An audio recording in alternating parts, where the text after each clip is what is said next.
Good morning, United Kingdom. Good morning, and welcome back to 8 a.m., 9 a.m., the drive time session with Lakhi Singh, the property fixer, and the alternative property solutions community in the United Kingdom. This morning, we've got the continuation of the topic, how Rescuemyproperties can help you have an income. Yesterday, there was a lot of comments coming back of confusion, something to do with the fact that it's all about properties, but we've made a couple of responses back to people to say to them, no, it's not about property. I think it's really about helping people, and it's across the board with lots of different things. It could be that they have property portfolios that they want a solution for. They may need finance, and they may need some legal assistance or help in dealing with matters of repossession or the LPA receivers.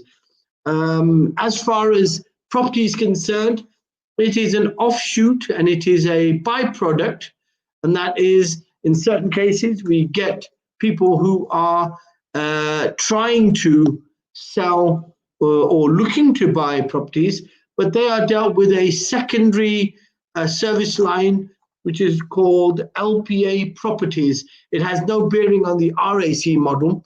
So please do not start coming in with property inquiries to Rescuemyproperties, because the purpose of Rescuemyproperties is to rescue people from property issues.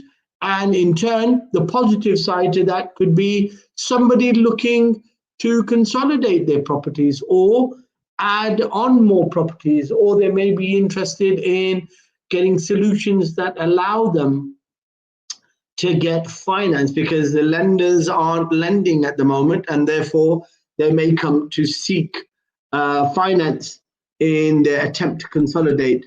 So to clear up a lot of confusions, yesterday I think we were being misdirected, or there was a confusion popping up about Rescuemyproperties.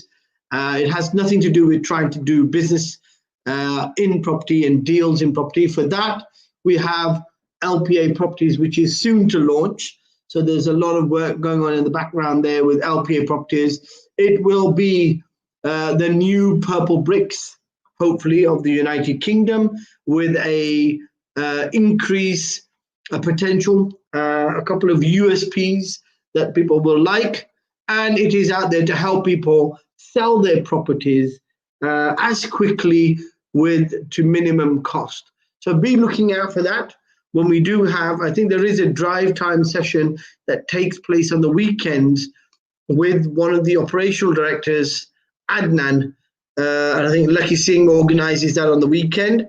And you can listen into that and hear them talking about various matters on properties and sales and buying strategies, etc., etc. But that's a separate show that takes place on Saturday and Sunday with Lakhi Singh and Adnan, who is the operational director.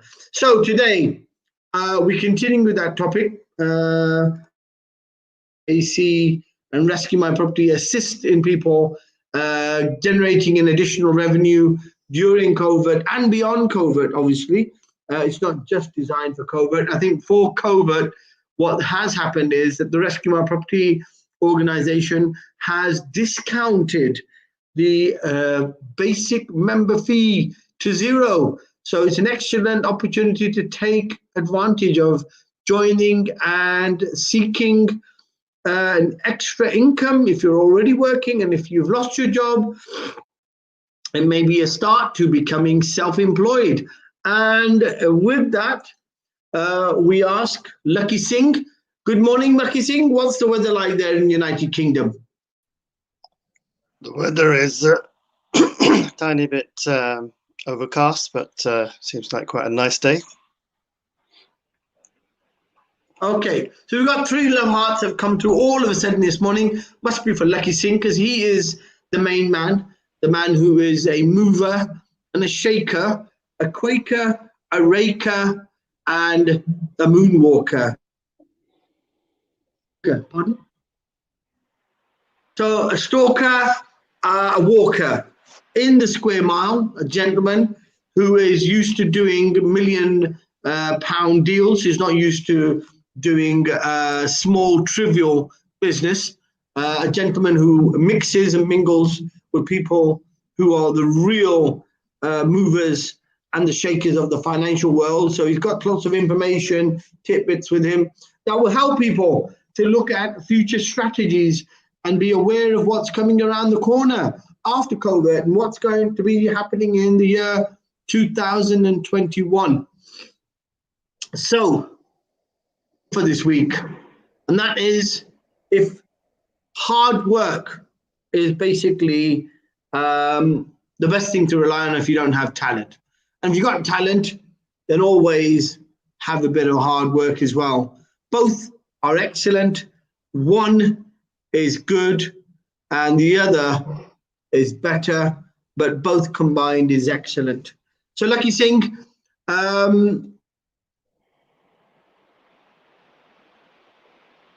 waiting in the background, as usual, my love, you are the only one. Here we have Maria Carai coming to the. Are you there, Deborah?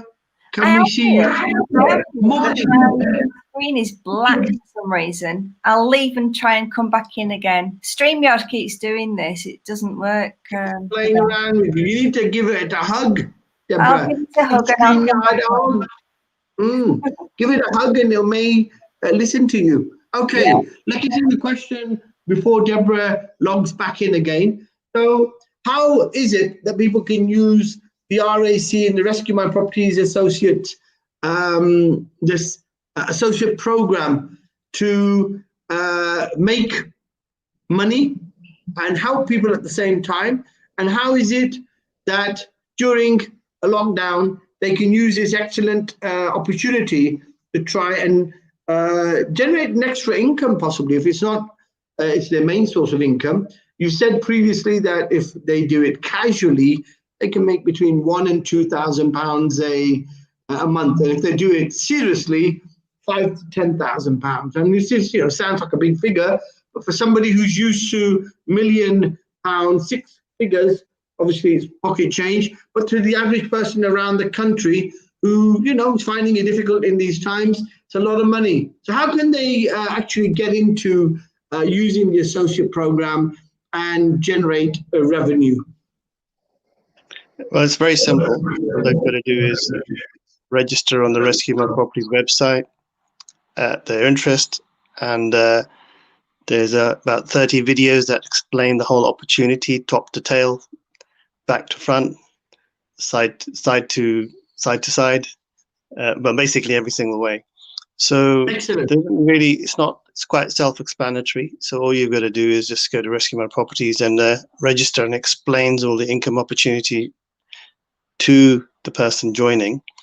But I mean, for a limited time during tier 3 and COVID-19 lockdowns, during this time we've offered our membership, which is normally basic membership, normally £2,000 for free. Listen to Lakhi Singh and the paint dry. We have Deborah. Deborah, did you give them a hug? Yeah, have you given your screen a hug? Yeah, but my green screen's not working, so I've literally got the green screen. You've got the green screen. I can see you. Yeah, the camera feature in StreamYard isn't working with the green screen this morning. So hey, you just got me. That's okay. We've got you. That's more than enough. You are everything, and more than a woman. So yes, Deborah.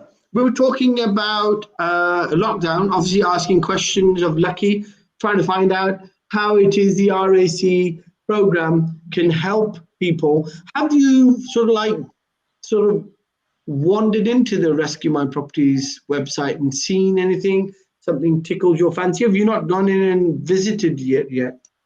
I did. I had a look at it, and I must say it's really well put together. And for anybody who's looking for an opportunity in property, it looks really, really good. an easy way to get into property, isn't it? It's not all the big numbers. Give us 10,000, join the group. We will tell you how to boil eggs and buy properties at the same time. It's none of that. It's really effective. It's simplistic. You can do it from home. It's a wonderful way of creating a community of people. And as it says, make money and help people at the same time, which is an excellent coming from you, Deborah, somebody who's a woman of the soil, a true woman from the cradle of creation, has been in the Amazon, has hugged many trees. I would regard that as all the authenticity and the accreditation I would like. So coming across the Lakhi Singh, there you have. Deborah says it's excellent, it's wonderful. Right, so we asked you the question early on before you were trying to make the paint dry. Again, how is it that a average person, not someone of your stature and your notoriety and influence and wealth, but somebody who's a normal person, someone in the north, somebody as lovely as Deborah is, who just wants to tip their lovely little toe into property, just little tip into property, how can they use the RAC model? How can they use that? What do you suggest for them? I remember you suggested there was a CRM somewhere, but are you actually into using CRM? Do you think it's better being done on the back of a cigarette packet, face to face, meeting clients and chatting them and wooing them? Or do you think a bit of formality and sort of process, is that the way forward? I think you've got to have a combination. You've got to be able to talk to people.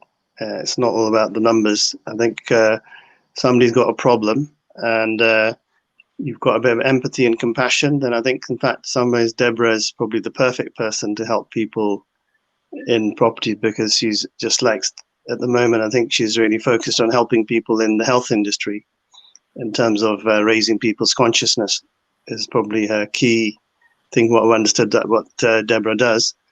And I think it's not too different in the property and business sector. You're helping people to, again, raise their consciousness. But at the same time, there's lots of practical things that go with property and business that they may not have the knowledge of. So once you've got that rapport going with people, then I think, you've got to enter the details into the CRM. Without that, as usual, we're not really going to be able to activate it. Oh, love hearts, I think. Love hearts have come through for Deborah, I think. I can't remember. I can't see myself getting a love heart. Love hearts to you. 4 of them. Lots of likes. So, okay. Deborah, I know you're probably more on the health side, or you're trying to help people find the essence, or find themselves, or find some spiritual position on their well-being, and trying to get them balanced and their chakras all lined up. Please tell me, what do you think about property in its general context? And do you think people are a bit emotionally attached with assets and property and the things around them that seem to give them comfort? Yeah, definitely. I mean, I used to be in that situation. I had a huge attachment to all the stuff that I'd accumulated. I lived in a big Victorian 3-story terraced house for 20 years, and I accumulated so many things. And I remember the telephone engineer coming in the early 80s, and he said, "Flipping it, missus, you've got stuff on your stuff." And it's like I had all this stuff piled high, and I realised, in that moment that I had a real clutter problem, and I had to make a conscious effort to declutter. Was it, or were you a hoarder? Or were you I was a hoarder, right? Hoarder. It's not a mental illness, though, hoarding. It can be, but for me, it was like a mindset passed down from generations that have been in wartime, and waste not, want not, and you never know when that might come in handy someday. And all these, rules get passed down through the generations, and unless you actually break that cycle and and learn a different way. And then I read a really good book by Karen Kingston called Clear Your Clutter. And from a feng shui point of view, that's an excellent one. Yes, clear your clutter. I like that. And from a feng shui point of view, having all the stuff around you is stopping new stuff from coming in. So when I went through that huge process of like, I made the decision that I was going to sell my house and give everything away. That was huge. I went through this big emotion. Was that an alleviation, or was that a burden to you? My stuff had become a burden. I realised I'd become a prisoner to my possessions. Okay, so a lot of emotions. So explain some of that to us. A lot of people out there probably feeling the same. So, I mean, I'll give you an extent to how much I'd actually accumulated, right? I had birthday cards from when I was 1 year old. And, I'd kept Christmas cards, and every year I'd go through the Christmas cards, and anybody who died, I'd keep those cards, and everybody who was alive, I'd get rid of them. And so it was like hanging on to the past.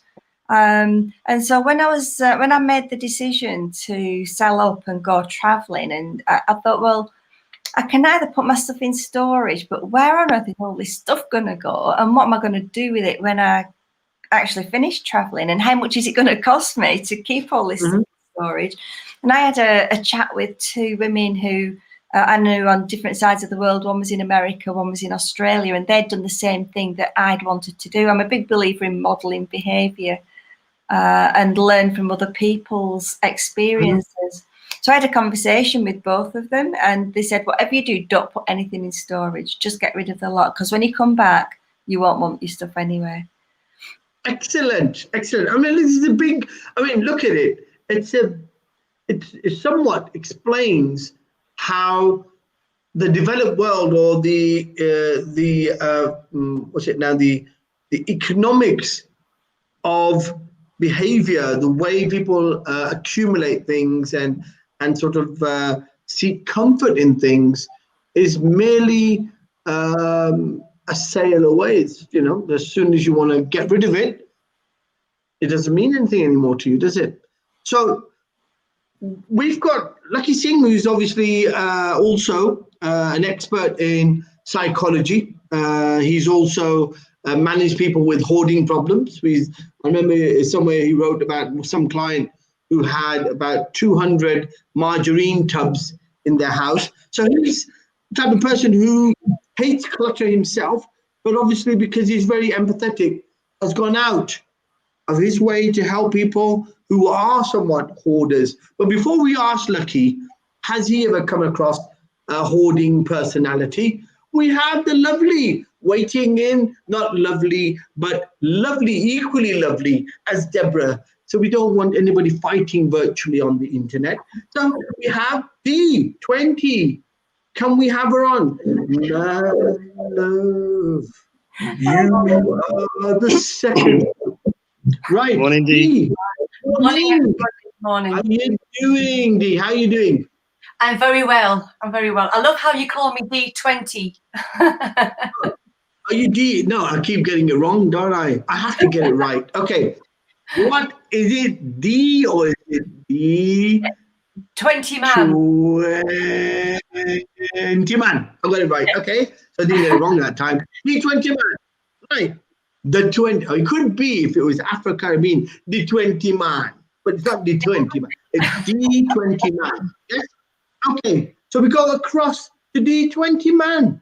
And D20 man, tell us, have you ever come across that type of mental strength that Deborah has shown, just literally walking away from everything that you regard as being important to you? Were you and are you a hoarder, or are you the type of person who is clean and crisp and likes to get rid of things regularly to keep their mind clear as well? Okay.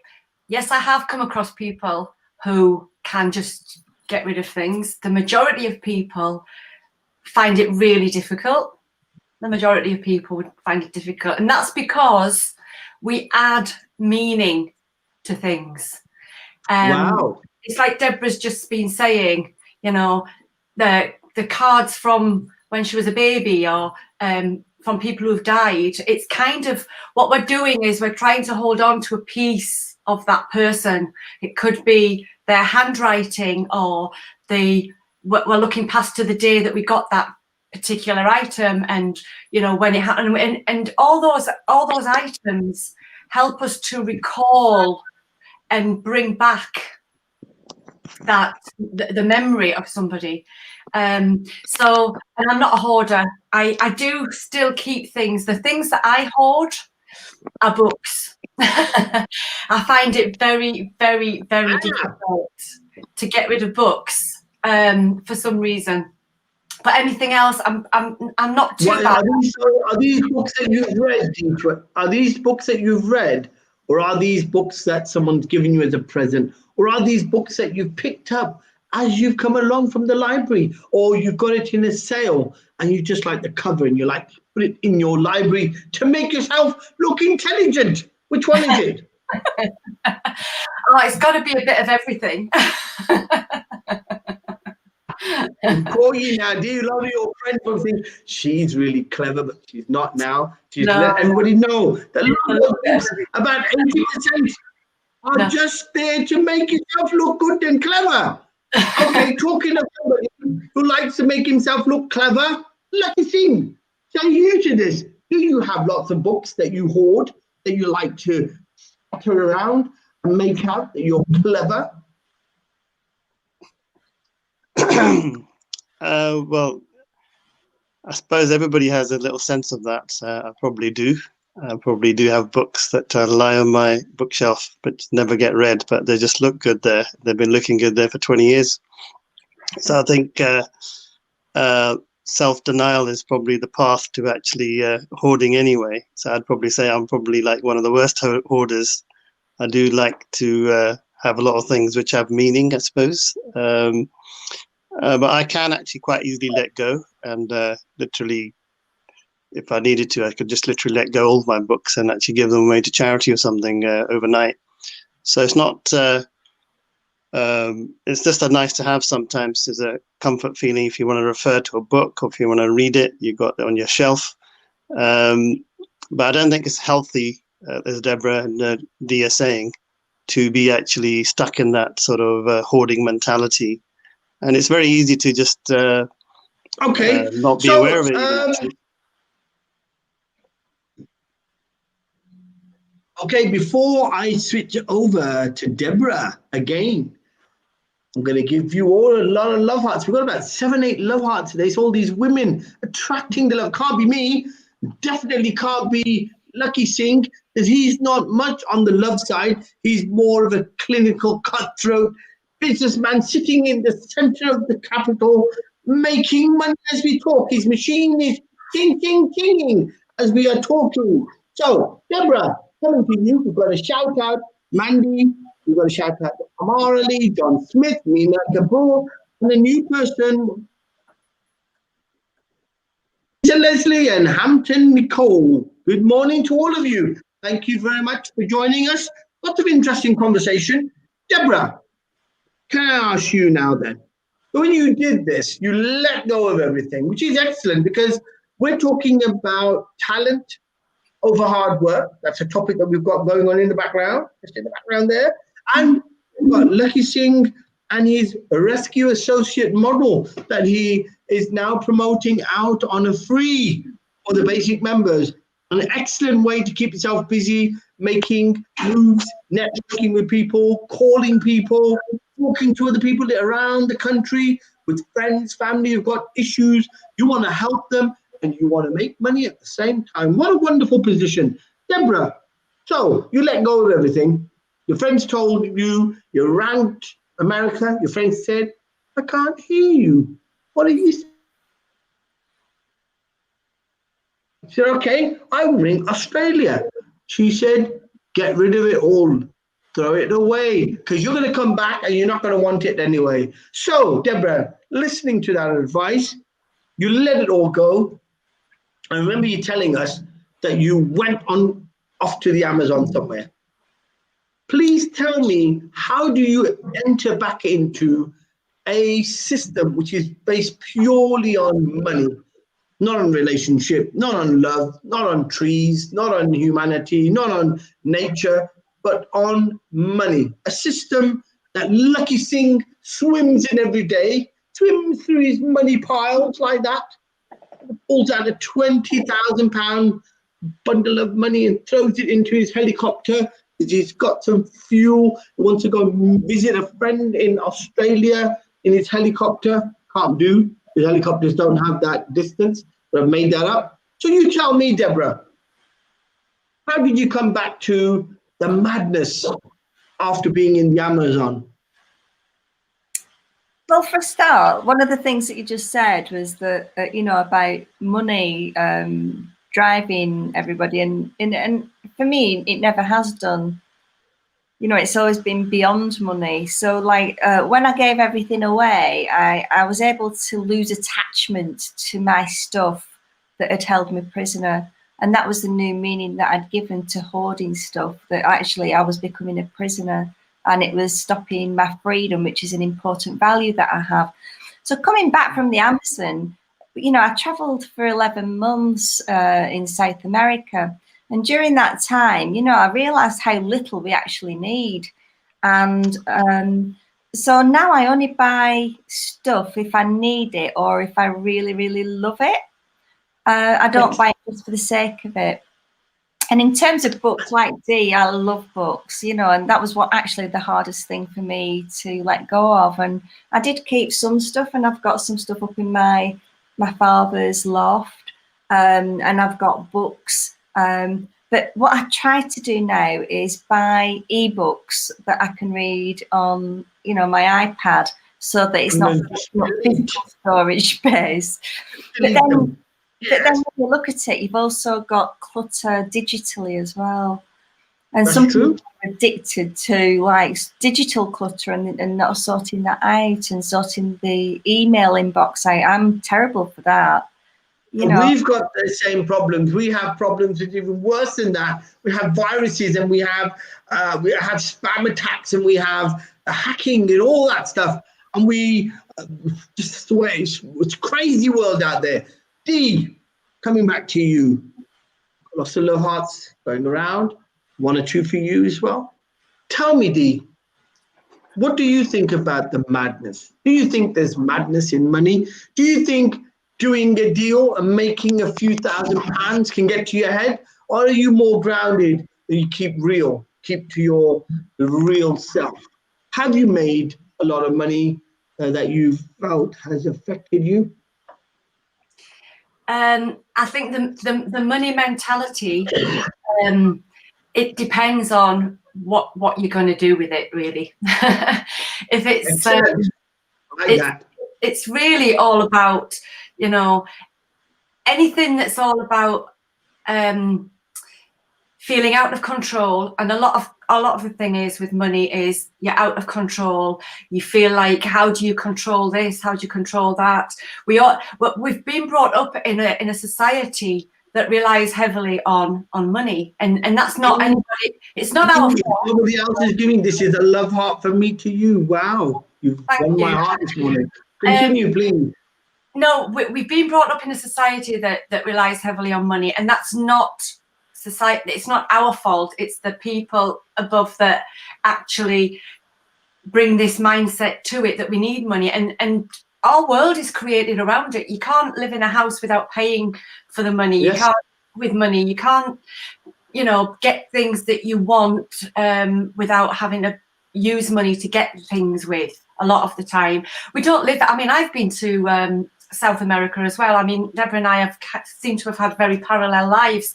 I've travelled around South America, Peru. I've been in the Amazon jungle. Wow, your plane was flying over as Dee was meditating. How about that? That's it. Okay. And so again, as Deborah's just said, you go to somewhere like that and you realise how people live and how little that you do need. So as far as I'm concerned, money is a really good tool. Like a hammer is the right tool for some things, and a screwdriver is the right tool for other things. Money's a good tool, and we can do a lot with money when we have it, and we can do a lot to help other people. And so it's all about what's in here, you know. I'm not averse to money at all. It just has to be coming from the right place. That's excellent. it. You've won my heart. I don't care what anybody else says about you. I love you. Right. Okay. We're going to flip back from two wonderful people who seem to have found, in essence, a balance in existence in this crazy world. Come back to Lakhi, because he's living in the we call it a part of the body I don't want to mention now, but he's living in a part of the organ of the money market.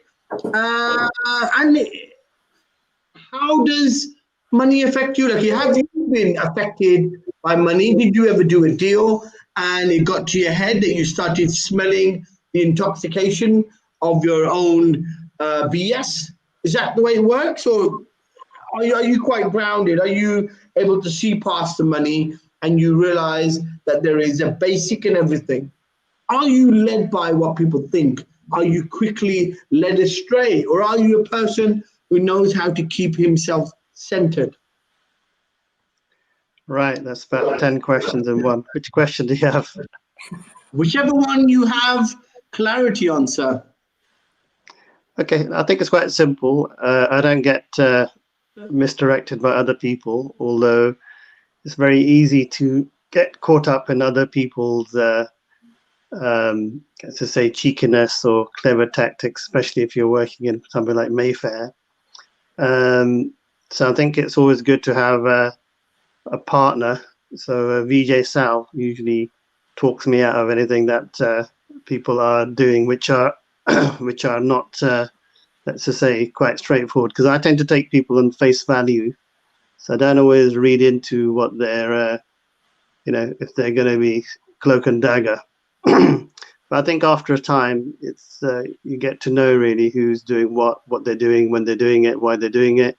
So it's quite easy to read through people's intentions after a while. So although VJ Sal and other people in our team are very good at filtering people out, it's because I'm a bit too sort of easygoing sometimes. So that's one thing.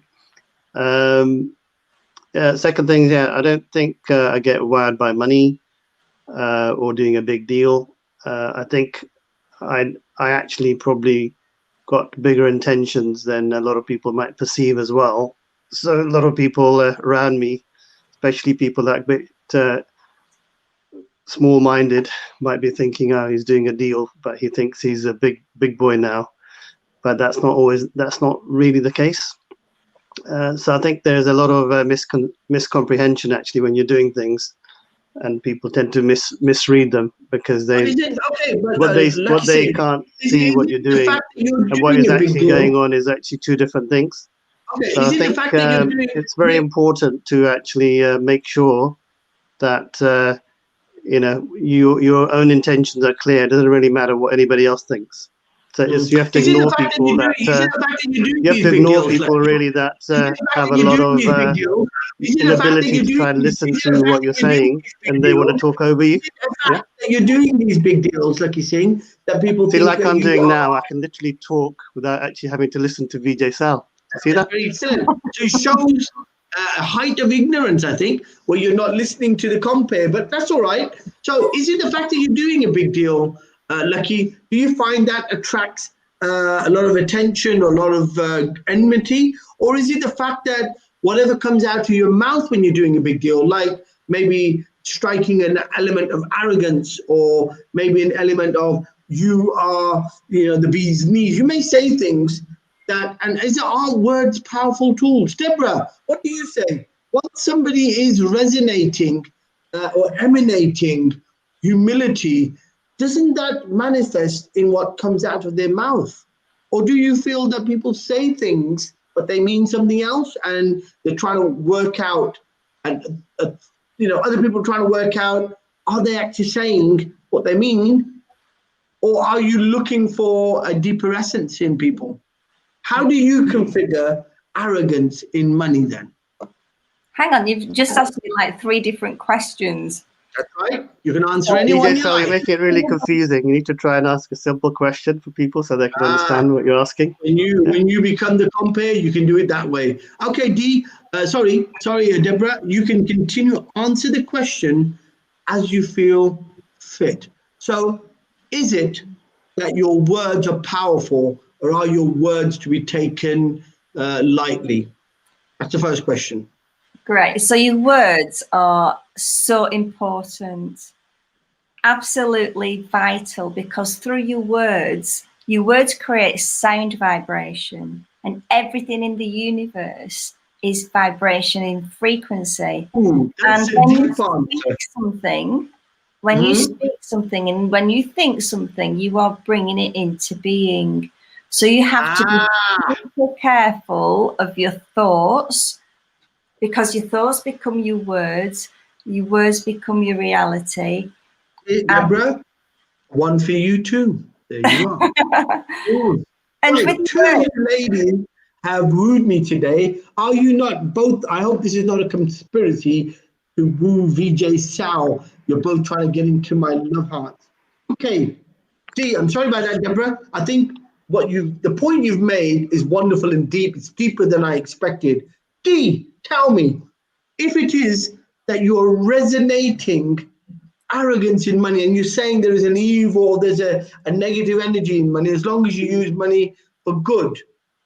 If you have money by way of whichever means, whether you're a mover and shaker like Lakhi Singh, big man in the City of London, or you're a little shopkeeper in the north, a little shop, is making enough money to pay your bills. If it is that by your words you resonate arrogance and you're resonating dismissiveness, do you feel what Deborah said is correct?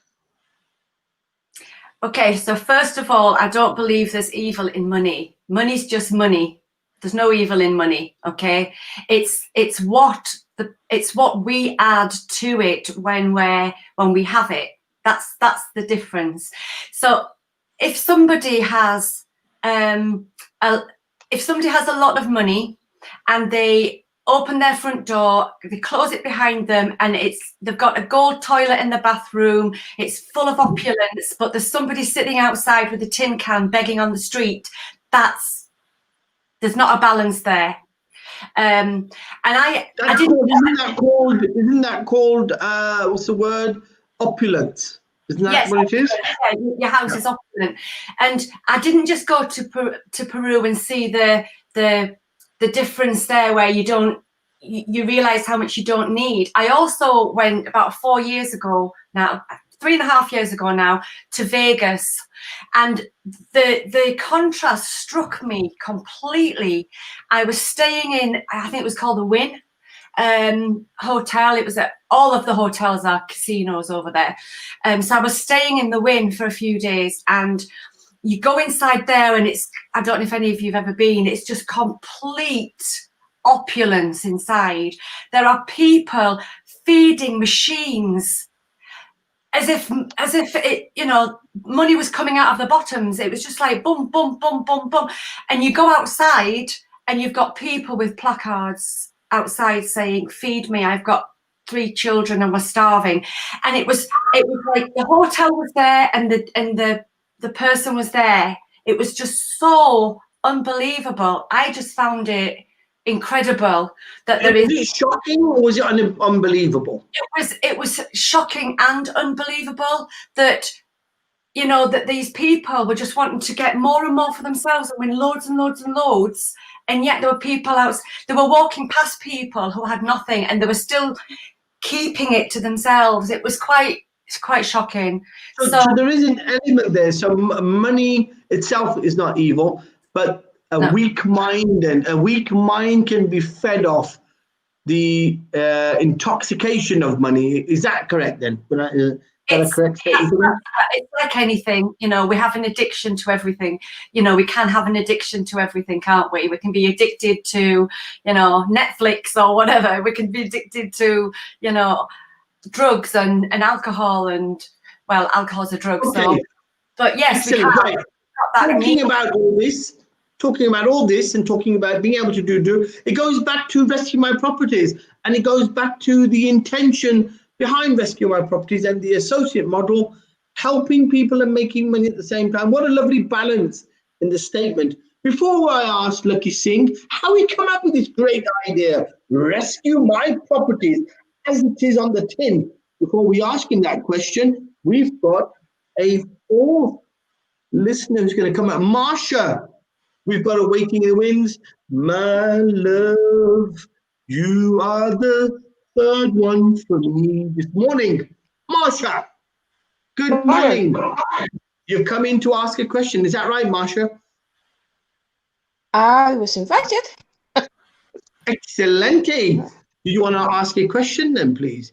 Since you've been listening in with your lovely ears to this conversation this morning, what have you got to say about money, belongings, hoarding, the balance of money, using money for good, and the intoxication of wealth that feeds on weak minds? What have you got to say to any one of those things? Well, I think me personally, using money for good is great. I use whatever money I have for good. And to see a smile on someone else's face and to know that you make a difference, you know, like the Christmas party I show for the nurses at hospital. They appreciate it, and not only were they appreciated of me using my money for that, they were happy to know that I was appreciated of them. Yeah. So it's good for also use it for the right purpose. Also, you broaden that relationship you have with somebody else. That's how I think of money. Excellent. We've got so much love going around this morning. I'm so impressed with the three ladies we have this morning, and I'm humble as well. Somewhat, I would say I'm embarrassed because I'm a bit bad when it comes to not sharing the love when it comes to money. I'm going to change myself. But before I change myself, I'll go back to Lakhi Singh. Lakhi Singh, what do you think about what Marsha's just said? Yeah, I think it's fantastic. I think you've got Charlie's Angels, isn't it? There's VJ's Angels. So I think they're all people of the heart here. So I think we're lucky to have them on the show. Honestly, got 3 stars. On an honest note, sometimes I crack jokes, but today I am humble to all three of you, and I find that there's so much goodness. Maybe that's the goodness that keeps the world going around. Yes, Lakhi. Continue, I Lakhi. agree. I think you've got 3 amazing ladies. I think they filled up the room with lots of love and giving. So I think it's a very touching, isn't it? It's a very touching moment for this group. Could you see yourself driving past in one of your limousines, throwing out a bit of money from the top of the window to one of us, 4 of us, looking up at you, Lakhi Singh, once you are doing your big deals in London? I don't think it's hardly like that. Pardon? It's a good joke anyway. So it's not very like funny, that. VJ. Okay. Thank you very much, sir. Right. Okay, Deborah. I don't want you to go cold on us. Deborah, tell me, do you find that in talent there has to be a tint of hard work, or does talent just mean pure talent? I had a friend who used to go to sleeping class, but that gentleman used to get like 96% in his mathematics exam. Can you tell me? So first of all, hard work. Who likes hard work, right? When you do what you love and you're in flow doing it, and you've got a team around you, and you know, it doesn't have to be hard work. It can be fabulous work. It can be work that drives you. It can be work that, you know, as long as you're doing the right things the effective things that are moving you forward. Because as people can get lost in the busyness of life and thinking, oh, I'm really, really busy, but I'm not getting anywhere. But are you doing the things that really make the difference? I love you, even a second heart for you today. Right. P, please tell me, do you feel that talent needs a tint of hard work, or is talent just pure what you get? You know, it's like a gift to you by the Almighty, and that's all you need, and everybody else is hard working trying to catch up with you. How does it work? Some people have an inborn talent for certain things, and other people gain the talent through persistence and learning. And so, you know, it can be either or, whichever really. And once you've, you know, you realize you have a talent for something, then it becomes like it's part of who you are. I can only liken it to something that I do. I'm a singer, and I haven't learned. I haven't had lessons. I wasn't taught how to sing. I wasn't a rubbish singer and then got taught how to do it right. That would have been gaining the talent. I actually started singing when I was a little girl, and I seemed to have a voice, and that was it. So it's never felt difficult. Do you think you could do a duet then? Do you think I could be Luther Vandross and you could be Maria with me? Do you think I could got a future with you? I'm not sure. I haven't heard you. I think that laughter snickle. It wasn't a laugh, it was more like a snicker, laughing down at me, making me feel so small. Okay, before we go over to the lovely Marsha, I'm going to ask for another listener. We're going to have lots on. I'm going to try and keep everyone balanced on one screen. My screen is tilting with all the love on it. We've got Mandy waiting in the background. Mandy, can we have you on? My love. Morning, everyone. Morning, Mandy. How are you doing? I'm good, thank Morning. you. Morning. Excellent. It's all the ladies in the north, I think, today, all giving a lot of love. Okay, Mandy, what do you have to say about pure talent? Are you pure talented? Either you have pure talent or you would love something that much, you will develop your talent. So it's either way. So yeah, no. It's like I didn't think I was an artist, but I was. So and I ended up in art and design. So it was. I didn't expect myself to be. What type of artist were you? Are you talking about someone like Dee with a voice, or are you talking about painting artists? A bit of everything. A bit of drawing, a bit of design. Excellent. And developing that design through to a product.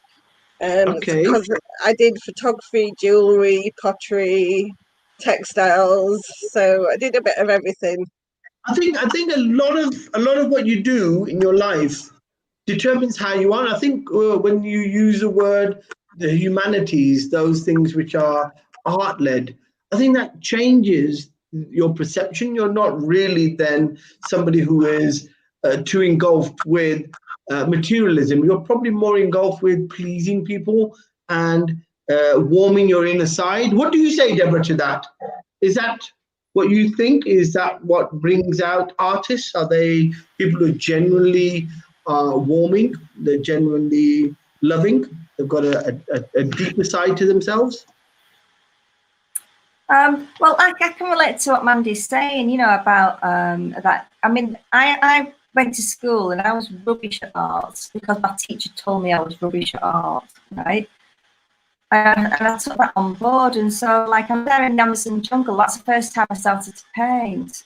And when I came back, when I came back to the UK, I actually used to spend hours at the kitchen table just painting, and found it so therapeutic, and really enjoyed it, and find like a new passion. I think people can culture new hobbies, new interests, new talents.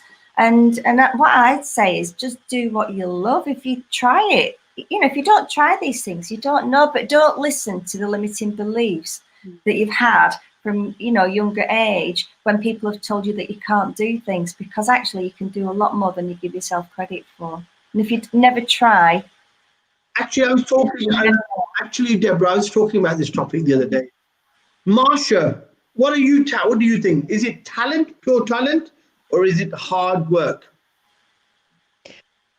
For me, Marsha, I'm an abstract artist. Yeah, I'm an abstract artist, and for me, I wouldn't say talent. I wouldn't say it's talent. Other people look at it, look at my artwork and say it's talent.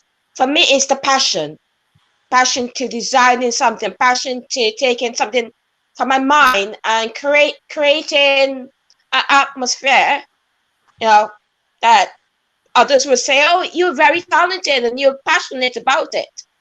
So for me, it's not hard work. I don't really look like I'm talented, because I believe that there are still more I can learn. So yeah. Dee, I'm going to come across to you now. Humanity and art. If we had more of that and less of science and economics around, don't you think the world will be a more loving place? Isn't it what we get hardwired for? If we were looking at the inner side of children from the beginning and looking at what they can do, like Deborah just said, what you can do, what they see in you, and nurturing that and not tell people what they can't do, wouldn't that make a difference in the whole world? It would make a huge difference if we weren't socialized to serve other people, but to serve our hearts. We need to serve our hearts. Wow. And it is our creativity that you know, creates lots of things. You know, there's so much in the world that's been created by humans that's absolutely beautiful. You know, I've seen places that were desolate and have been made beautiful by humans because of their creativity. And if we only just focused on what is inside of us that we can create, that's the thing. But we've been socialized into going to schools and sitting down, shutting up, listen to this, and that's just to serve other people, not serve ourselves. So yeah, serve ourselves, serve each other. What you're saying, there's an element of us being brought up with a bit of low esteem, and then as soon as we find somebody who gives a feeling of, oh, you're really good, oh, you're so great, and we will attract towards that, but it's not really what we should be doing. What we should be doing is looking inside ourselves to be the best that we can for ourselves. Lakhi Singh, have you ever been in a situation where you are looking for, recognition from people, I would say, or as in some respects, you're looking for approval from people around you, and you get absorbed in the approval and forget what the essence is? I mean, you're in the city, you're in the, in the square mile where it all happens, where people move, shake and make decisions that affect the rest of the country. Are you caught up somewhere in your inefficiencies or insecurities? Or are you quite a confident individual who knows what they say and say what they know? I think we all have a certain amount of insecurities. To say that I don't means that then I'll be fooling myself. So I think you've got to be aware that if you have got insecurities, you've got to be able to realize that you do. So that's point one. But point two, I think, you also got to be confident. If you're in your industry, you're passionate about what you do, as Marsha says. So I think I'm pretty confident, but like anybody, I'm not invincible. I am probably human at the end of the day. And I'm sure I've got a lot of bad programs of hoarding or otherwise. But I think we always have to be conscious of it. And if you're conscious of your weaknesses, then they're things that you can overcome. But if you're in denial, then you will never really be able to really realize your weaknesses and be able to actually put them in a compartment and deal with them. Excellent. I think so. The key word there is, Lakhi's made an admission, he is a hoarder, but he is, I don't know what he said about that, but a key word, denial. I think denial is possibly one of the key words that hold lots of people back. Before I deny anybody else, I want to give acceptance to Marsha. Marsha has sent about more than 50 members to the group. Is that right, Marsha? We thank you, we salute you for your efforts. Marsha, you are welcome. An angel to us. You're Thank welcome. You so I much. did it for Lakhi. Oh, right, okay. We said, right, so we know where all the love hearts are coming from. Right, did it for Lakhi. That sounds very romantic. See, an element of romance in the air as well. Okay, Marsha, thank you so much, because you've done a lot in getting people into the group. And we actually ask everyone else also to take out the time, because the way the economy is going at the moment, if we don't start, this is one of the reasons Lakhi Singh, in his infinite wisdom, decided to set up the Alternative Property and Business Solutions Community, is literally to stop hoarding your contacts and your links and all that, and said, look, I just want people to get on with each other, do business. Don't worry about someone getting a telephone number from you or getting an email address from someone else. If you can help each other and solve solve each other's problems and do business. It's a little pin drop in the ocean of the overall economy, but maybe it will lead to lots of different things happening, doors opening up for people to be on their way to a recovery. Just like the RAC program, the associate program, it allows people to get into property without having to worry about all the excessive costs that you normally have to do to get into business. Mandy, I hope you've got your link to that, because I think there was probably a problem. I'm not sure, because I didn't get to find out from the team, but it's normally that you need an ICO license so that you can handle basic information from clients. Mandy, did you get that done, or is it still in the glitch? No. I'm in the process of doing it, but 2 questions for that. Oh, sorry. Did you make that sound yourself, Mandy? Is that an upcoming singer that is you tuning your voice? Yeah. You've got competition on. You sounded like an ambulance. No. Fire engine. I live in the city, so. Who's that baby you got in the background there, that little cat? Competition. Oh, yes. He's like a little parrot on my shoulder. Okay, yeah. Good question. Yeah. The job description, and then it also asks which sector to put yourself into. Yeah. So those are the 2 questions. So you can put yourself in whichever sector you are in. I think you're in nursing, aren't you? Healthcare? Right, so you're in healthcare, I believe. So you probably have to just put in health. So I hope that option's there. If it's not, we can have that added in. I'm not in health anymore, though. Okay, so where would you regard yourself as being in, or where would you regard yourself as having the most experience? That is a good question. That's what is troubling me. I've got to look through the list again today.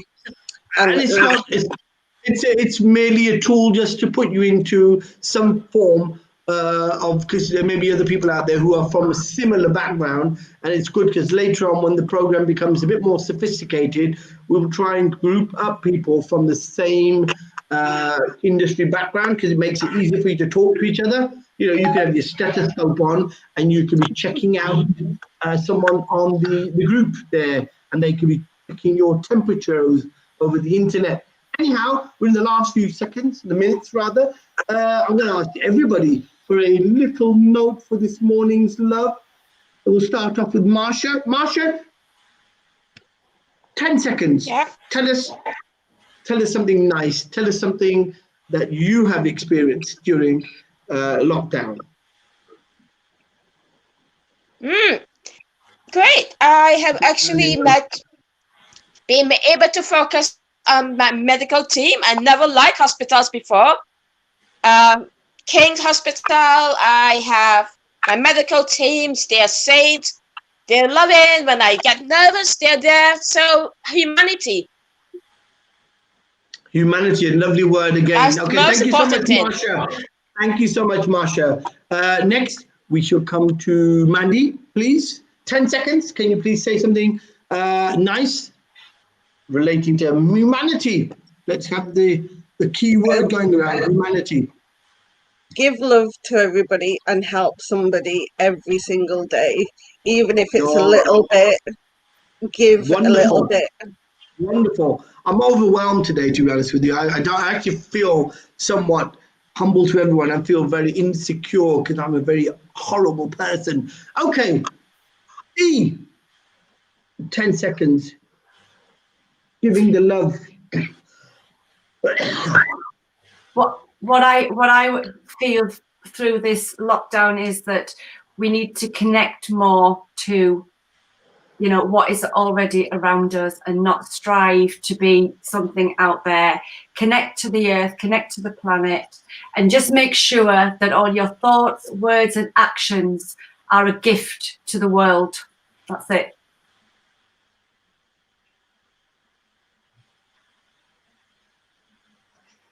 You're excellent. Do you think I've got a record label with you? Do you think you have a chance? There may well be. Do you think I can do a duet with you at all? Yeah, maybe. You'll have to, you know, PM me and we'll work something out. You know, I will. Thanks. I like that. It's very supermodel-y, isn't it? I'll speak to you. Okay, coming back to Deborah. Deborah, 10 seconds. Please tell us something just like Dee, something wonderful, great about the world, the energy, wonderful humanity and being good. Tell us something, 10 seconds. I think what COVID has shown us is that how people come together in times when it's really needed, and it's not just about us, it's about coming back to that community spirit. And something that I'm really grateful for is coming across my frequency device, you know, to keep my vibration high, and it's enabled me to meet a whole new community of people all over the world. And, you know, we're wanting to take the technology out to 100 million people worldwide because of its potential to raise vibration and to transform the quality of life of people. So I'm very, very grateful for that. And Dee and I are working together, you know, in this business, and it's just a excelente. That's good. So thank you so much, Deborah. Again, love to all of you. You've humbled me today. I'm normally Mr. Horrible, but today I'm feeling warm and I'm feeling lovingly. So Lakhi Singh, before we end today's live drive time session, tell us something in 10 seconds. I'm truly grateful for Deborah, Dee, Marsha and Mandy to come into our lives and share with us. I think that's really, really grateful for that. Secondly, my personal feeling on is that our job in this group is to raise people's level of consciousness. So if people are working at a high level of consciousness because they're looking after their health, they're not worrying about money, they're having a better diet, they're exercising. On top of that, we can help to alleviate even one person's problem in the group. That's a lot. So that's what I like to say. Excellent. Thanks so much. We've overrun today by 2 minutes, but I have loved every second of the extra 2 minutes. Take care, everyone. See you tomorrow, 8 a.m. to 9 a.m. We will have the Mr. Ninder Singh Johal, the VIP, a man from the entertainment industry. Maybe we'll get you a contract through him. Bhangra versus, what was it? You're into country music, is that right? Country and jazz, yeah. That's right. Stand by your man. Take care, everyone.